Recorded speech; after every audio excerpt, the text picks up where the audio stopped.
Hello friends, welcome to குறிஞ்சி கதம்பம். நாம் இன்றைக்கி வீட்டிலேயே தனி மிளகாய்த்தூள் எப்படி அரைக்கிறது அப்படின்னு தான் பார்க்க போகிறோம்.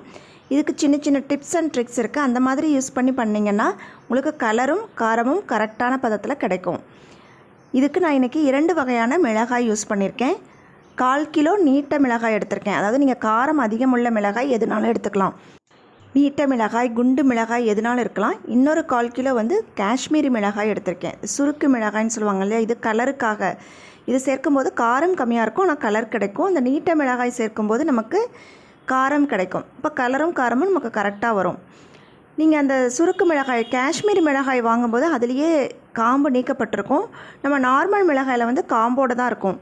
நீங்கள் காம்பு நீக்கணும் அப்படிங்கிற அவசியம் கிடையாது. ரெண்டையும் தனித்தனியாக போட்டு கூட காய வச்சுக்கலாம். ஏன்னா காஷ்மீரி மிளகாய் காயறதுக்கு நாள் ஆகும். நம்ம இதை வறுத்து அரைக்க போகிறது கிடையாது. அந்த வறுத்து அரைக்கும் போது அதோடைய கலர், அதோடைய டேஸ்ட் எல்லாமே மாறிடும். நம்ம சாம்பார் தூள் அந்த மாதிரி அரைக்கும் போது தான் வறுத்து அரைக்கணும். ஆனால் தனி மிளகாய் தூளுக்கு வறுக்கக்கூடாது. ஸோ எப்படி காம்போடையே கூட இதை போட்டுட்டு நல்லா காய வச்சுக்கணும். நீங்கள் ஒன்றா சேர்த்து காய வைக்கிறதுனாலும் காய வச்சுக்கலாம். ஒருவேளை நீங்கள் வெயில் இல்லாத இடத்துல இருக்கீங்க அப்படின்னா வேணால் நீங்கள் ட்ரை ரோஸ்ட், அதாவது எண்ணெய் எதுவும் ஊற்றாமல் கடாயை காய வச்சுட்டு சிம்மிலேயே வச்சு நல்லா கிறிஸ்பி ஆகிற வரைக்கும் வறுத்துக்கணும். வேறு வழி இல்லை அப்படின்னா இந்த மாதிரி பண்ணிக்கோங்க.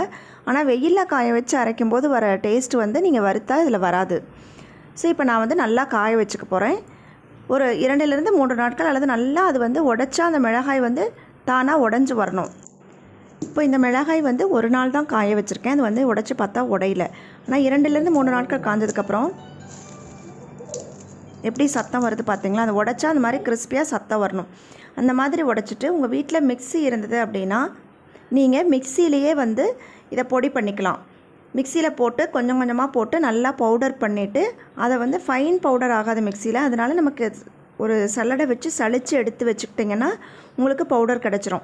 என்னோடய மிக்சியில் அந்த அளவுக்கு அரைக்க முடியாது அப்படிங்கிறதுனால நான் வெளியில் மெஷினில் கொடுத்து இன்றைக்கி அரைச்சி வாங்கியிருக்கேன். அரைச்சி வாங்கினதுக்கப்புறமா இமிடியட்டாக அதை நல்லா ஆற வச்சிடணும். அந்த ஹீட்டோடையே வச்சுருந்திங்கன்னா அதில் தண்ணி பட்டு வண்டு விழுந்துடும், சீக்கிரமாக கெட்டு போயிடும். ஆற வைக்கிறதுக்கு இந்த மாதிரி ஒரு சில்வர் பிளேட்டில் போட்டு ஆற வைங்க. ஏன்னா பிளாஸ்டிக்கில் போட்டிங்கன்னா ஹீட் அதிகமாக இருக்கும், அது நல்லது கிடையாது. அதே மாதிரி நீங்கள் பேப்பரில் போட்டிங்கன்னா அந்த கலரெல்லாம் பேப்பரில் பிடிச்சிக்கும். அதனால் அந்த மாதிரி பேப்பர் யூஸ் பண்ணாதீங்க. இந்த மாதிரி ஒரு பிளேட்டில் போட்டு நல்லா ஆற வச்சுக்கோங்க. நல்லா ஆறினதுக்கப்புறமா தேவையான அளவு மட்டும் நீங்கள் வெளியில் பாட்டிலில் போட்டு வச்சுட்டு மீதியை இந்த மாதிரி ஒரு ஜிப்லாக் கவரில் அல்லது பாட்டிலையே போட்டு நீங்கள் ஃப்ரிட்ஜ்லேயோ ஃப்ரீசர்லேயோ வச்சிட்டிங்கன்னா உங்களுக்கு எவ்வளோ நாள் ஆனாலும் அந்த சுவை மாறாது, அந்த கலரும் மாறாது. நீங்கள் வெளியில் வச்சுருந்தீங்க அப்படின்னா கொஞ்சம் நாள் ஆகும்போது நம்ம வறுக்காமல் அரைச்சிருக்கோம் இல்லையா, அப்போ அந்த கலரும் டல்லாக ஆரம்பிக்கும், அதோடைய அந்த காரில் அடிச்சிடும், சுவையும் மாறிடும். அதனால் நீங்கள் கண்டிப்பாக இதை ஃப்ரீசரில் போட்டு வச்சுக்கோங்க. ஸோ உங்களுக்கு சூப்பரான தனி மிளகாய்த்தூள் பாருங்கள், கலர் எவ்வளோ சூப்பராக இருக்குதுன்னு.